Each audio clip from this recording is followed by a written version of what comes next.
today's edition, we will look back at some of the events from the month of June 2014. But before that, let's take a look at some news stories. It is the time of the year now that people have decorated their homes for Christmas and New Year's. Everyone has set up their Christmas trees and are ready to have a rocking New Year's and Christmas. But this is also that time of the year when most cases of fire and other hazards are reported. To learn more about how to be safe this holiday season, we spoke with the Vice President of Outreach and Advocacy of National Fire Protection Association in Massachusetts. Hi, this is Charnanavan with TV Asia, and we're here at the National Fire Protection Association in Quincy, Massachusetts. The NFPA is an international non-profit that was established in 1896 to reduce the worldwide burden of hazards caused by fire.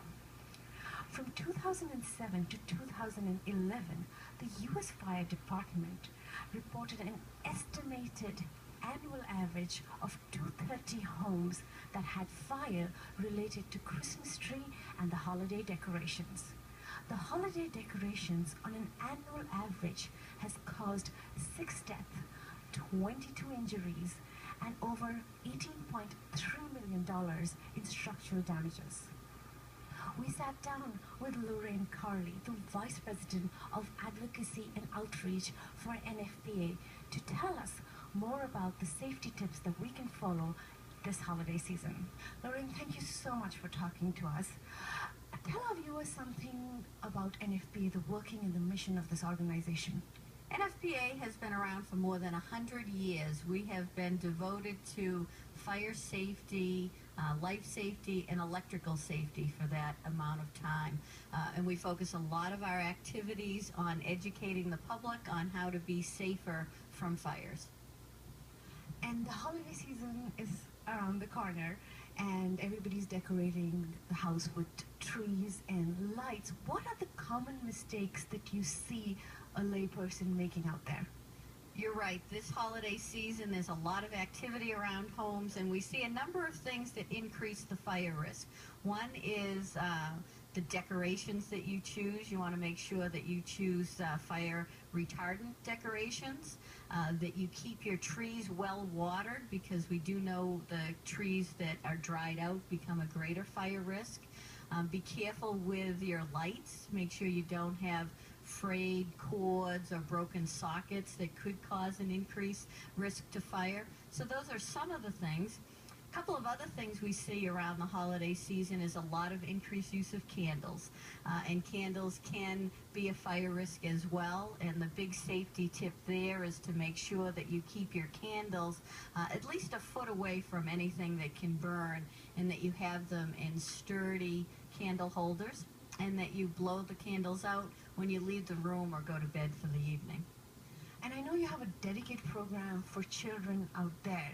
What are the things you'd like to educate the children about, especially the holiday seasons, because they get the most excited while seeing the lights and they want to do up the tree? Yeah, children are great deliverers of our safety message, and they're also very good deliverers to their parents. All the time we remind children to make sure they have working smoke alarms in their home, and that they have developed and practiced home fire escape plans. So regardless of the time of year, if there's a fire in their home and the smoke alarm sounds, they know exactly what to do. And Lorraine, obviously the winter season, we're in, the New England area where there's dramatic changes in the weather. What can we look out for, to kind of deal with the weather changes and then with the risk of preventing any hazards? Absolutely. We actually see more fires during the winter months, and so we want people to be extra cautious during the winter. Those fires are associated oftentimes with heating, whether it's a portable space heater, and the big safety message for space heaters is to keep them at least 3 feet away from anything that can burn, because oftentimes we see fires happen if the space heater is too close to furniture, too close to bedding or curtains, so you want to be very careful. Make sure that you have a space heater with important safety features. There are some today that have automatic shutoffs if they're tipped over or something gets thrown on top of them. So that's an important thing to remember. A lot of people use fireplaces and wood stoves this time of year. You want to make sure that you've had your chimneys inspected and your wood stove inspected so that they're in good working order. Any wood chips or ashes, make sure they're completely cooled before you dispose of them, and dispose of them in metal containers so that they can't catch fire to something else. So you want to be very careful about that.